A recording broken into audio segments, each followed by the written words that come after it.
so much for joining us once again at the Forum for another episode of Caught in the Middle, our conversation series between members of the center-left and center-right on the topics that are most pertinent to the day.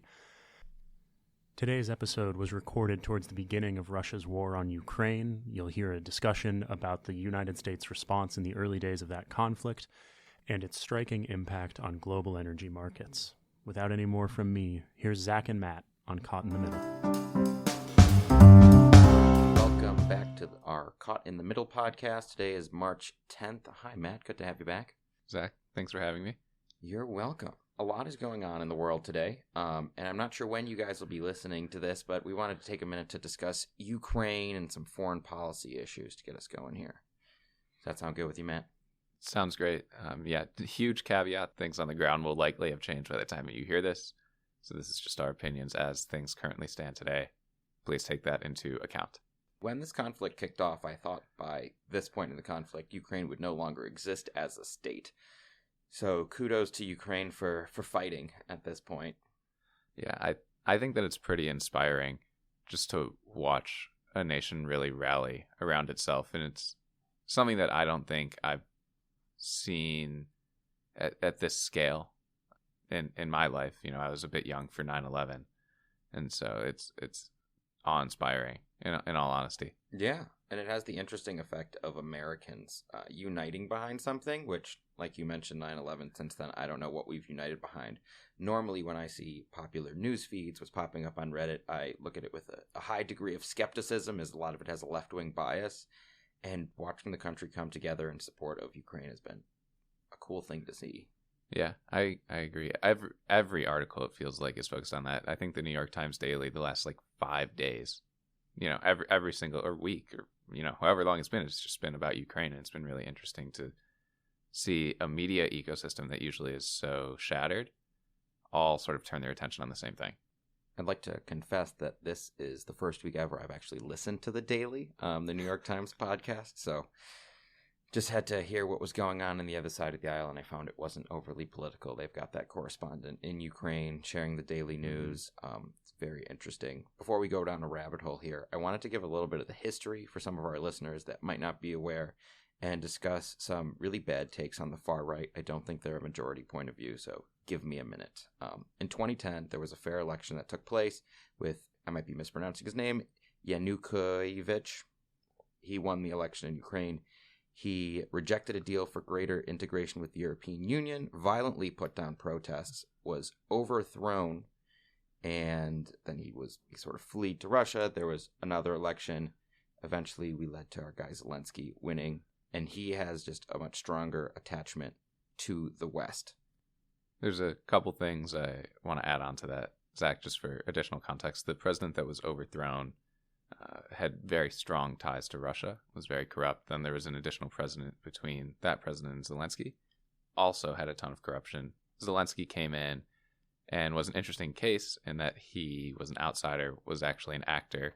Native language is Russian, which is very key for some of his messaging that he does. He is able to communicate directly to Russian people. They recognize him from his time as an actor in sitcoms. And so all told, I think Zelensky's proving to be a really powerful leader. And a powerful Jewish leader. Powerful Jewish leader. Shout out. Do you feel more connected to him because of the Judaism aspect? I don't think so. I think I'm just proud of him for who he is. Him being a Jewish man is nice. I like that. But I think it's nice to help counter the narrative of, you know, Ukrainian governments being full of Nazis. I think it would be a very interesting take for someone who is Jewish to also be a Nazi. I do want to get to that. And I feel a little differently than you. I feel much closer to him. My great-grandparents migrated from Ukraine to see someone whose family stayed there despite the rampant anti-Semitism and to have so much success in the political environment. But a few bad right-wing criticisms I'd like to go through. One, democracy was rejected in Ukraine because they overthrew a democratically elected president in 2013, so they're no longer a democratic state. I think Matt and I both disagree with this. Like you said, there were strong ties to Russia. He was abusing his power. He was overthrown, and there was more democratic elections. Point two, Russia was just defending their self-interest. The U.S. didn't allow Cuban missiles so close to them. And what's interesting is, Matt, you also have this down as a left-wing take. Yeah, I think the angle that it comes from is a little bit different in that the left is saying NATO is an arm of expansionism, right? It's not it's sort of a military take the way it is on the right. But on the left, people say, yeah, NATO is a relic of U.S. imperialism. And so Russia was simply countering imperialism. And if NATO didn't exist and we didn't have these imperialist tendencies, then this conflict wouldn't have happened. And I think that that is slapping a take that was maybe applicable a couple decades ago onto this situation. NATO is clearly a military alliance for protection, and Putin feels threatened by it because it's moving some territories that he thought were rightly his away from him.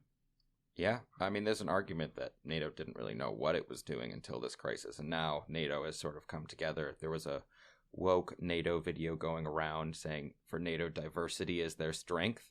Well, today, strength is NATO's strength as the German military and others contribute more to NATO and build up against them. In addition, I think that it's clear that NATO wasn't the only cause of this. Russia had aims at expanding their empire for a while. They took over Crimea in 2014, which is a part of Ukraine or was a part of Ukraine. And there's been fighting going on in Ukraine and the Donbass region since then. In 2008, they also took over large parts of Georgia. There's been expansionist aspirations for a lot of Ukraine. Yeah, and that comes back to Putin's old background. He was, a key cog in the Soviet Union intelligence agency, rose up that way, and I think still views a lot of Eastern Europe through the lens of being part of the former Soviet republic that basically just gutted the Soviet Union for parts. Would probably be his view, and he's bringing back a Russian state that should have been there by right. That certainly seems to be an area we agree. A lot of agreement going on. I'm excited for the second half of this episode where we can start disagreeing, but let's keep it going here. Ukrainians are Nazis is something we've heard from the far right, from Putin. I want to discuss the truth to this argument. First of all, it's not true, but there is a hint of truth in it. Ukrainians are not Nazis, but there's the Azov Brigade, I believe I'm pronouncing that correctly, which is a group of right-wing, arguably neo-Nazis. They've said they're not. They have very similar insignias. They have anti-Semitic beliefs. There is one of them quoted saying that he's fighting Putin because Putin is a Jew. They seem to have no love for what's going on in Kiev. They just hate Russia more. I'm a little confused on what they're doing, but they're militant, they're armed, and they pose a threat to Ukraine if Ukraine does prevail in this conflict. The way to view fringes on the right like that is that it's a manifestation of some of the worst tendencies that you see in Ukraine. We talked about the anti-Semitism at the top of the episode, and so it shouldn't be surprising that people coalesce around that issue. Hate unites people. And so right now, Russia has become a very easy target for that hate, but you're right to fear what fills that vacuum. However, I think what Ukraine has shown through, its ability to come together in 2013 and then seeking to root out corruption with the election of Zelensky is that they do have a strong sense of sort of national identity, the ability to come together and root out sort of the moral evils. And I'm hoping that extends to some of the anti-Semitic tendencies that we've seen in the past. Yeah. And to talk about them all coalescing, I think, is a little too short of a way to put it, because there are a lot of Ukrainians that do believe they're more Russian than Ukrainian, which leads to my fourth bad point from the far right, that it's all fake news. There's no ghost of Kiev. The soldiers on Snake Island did not die. If you guys don't know these stories, look them up. They're interesting. But apparently there's some merit to that argument. Some of this is fake news, and some of it's covered in the fog of war. That doesn't mean it's all fake news. Most especially some of the human rights violations that you can see that have been recorded.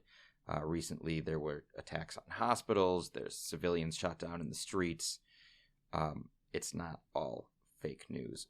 Yeah, and pivoting from the atrocities that you just mentioned, I think one of the things that often gets brought up on the left is some whataboutism on why do we care so much about Ukraine but not other states that are acting aggressively, so Saudi Arabia and Yemen, for example. And my response to that is not that we shouldn't care about Saudi Arabia acting in Yemen. We should. It's that this should not be an or choice. This should be an and choice, right? If we're going to say that we're worried about human rights, which I am, I think you are, I think most of us are. No one's excited to see hospitals bombed. I am, just to confirm. Yeah, sorry. Shouldn't have even asked the question. For our listeners. Yeah, for our listeners, we all like human rights. That being said, there's a difference between a civil war and an invading force. And I would like to take this left-wing criticism and give you a chance to run with it. People have said that we care more about Ukraine because we are racist Americans. Ukrainians are white. We care more about white people than the conflicts occurring in other areas. I think it becomes an identity and an identification question, right? You talked about how you felt close to Zelensky because he's Jewish. Not many Jewish people in Saudi Arabia. and so I think there's a glimmer of truth to that, right?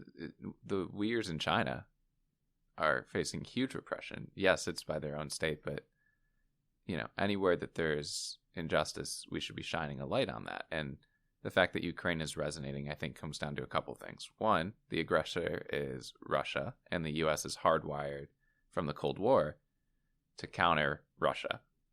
Two, the aggressor in other places are countries that we've traditionally had tight alliances with. Saudi Arabia, huge for their oil. China, huge for the economic output.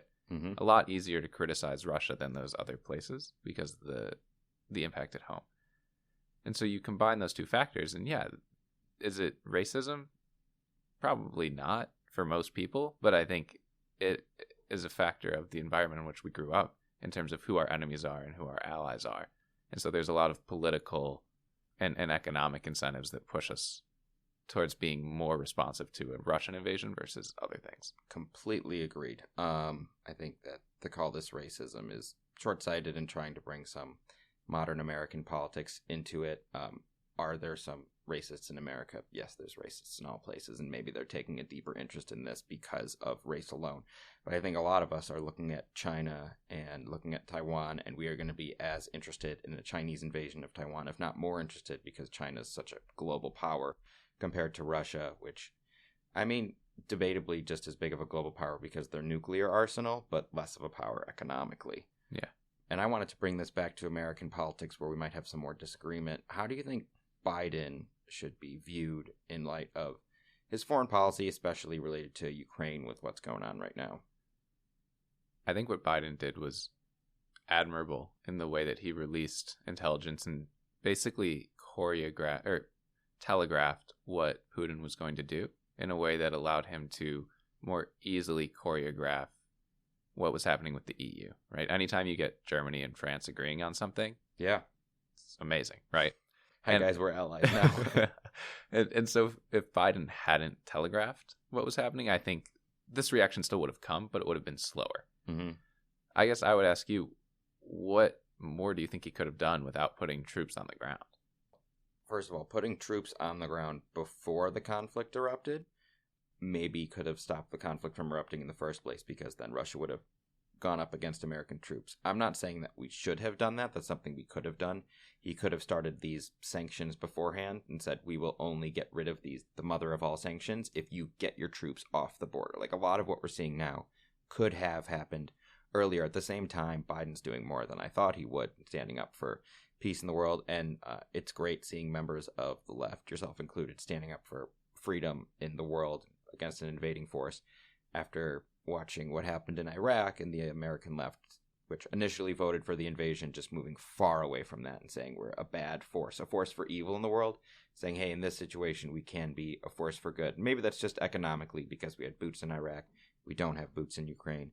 But seeing Americans coalesce around American ideals, and that comes from the top, and I think Biden's been good in that regard. I'm going to push back on something that you just said. Push back on a lot of it. Yeah, you talked about it's exciting for the left to be excited about freedom. Mm-hmm. I don't like that characterization. Why not? I think that the left seeks out freedom.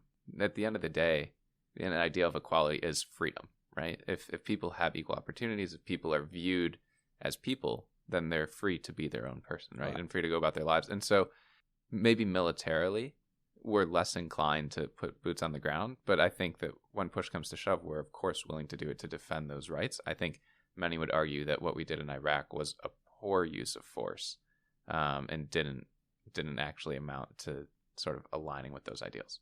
Okay. I mean, that's a fair take. I think that people on the left